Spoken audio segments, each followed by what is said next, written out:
Good morning ပါ printer ကိုမြင်ထပ်ဖြည့်မယ်။ဟုံးစံအတိုင်းပဲနော်မနက်ထလာတာနဲ့မနှောမြေလေးကိုအစင်တစ်စိန်ထားလိုက်ပြီ။လဲတိတာချင်းတဲ့တူတွေနေ့တိုင်းပုံမှန်လေးတာတောက်သွားပြီးဖို့လိုတယ်နော်။ဝမ်းတွားချင်တဲ့တူဆိုလို့ရှိရင်လေသူက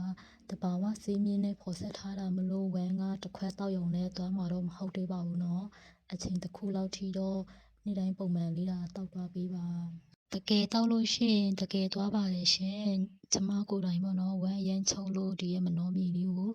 တောက်ကြည့်တဲ့ချိန်ကျတော့တကယ်ကိုသူရဲ့ result ကတကယ်ကိုကောင်းလို့အခုမှပြန်ရောင်းပေးရပါတော့။ဒါကြောင့်မလို့ကိုဝယ်ထားတဲ့ပစ္စည်းတွေမနှောမြေရှိတယ်ဆိုလို့ရှိရင်လည်းလက်ကမဖြစ်တော့အောင်အချိန်တစ်ခုလောက်တော့ဆိတ်ရှိပြီးနေ့တိုင်းပုံမှန်လေးတာတောက်ပေးပါနော်။အဲဆိုရင်သူက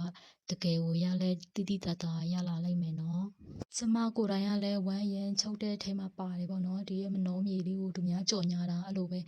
ကြည်နေစမ်းတောက်ကြည့်ချင်တယ်ဆိုပြီးမှအဲ့လိုကိုလည်းတပူးပေါ့နော်စချင်းတပူးအဲ့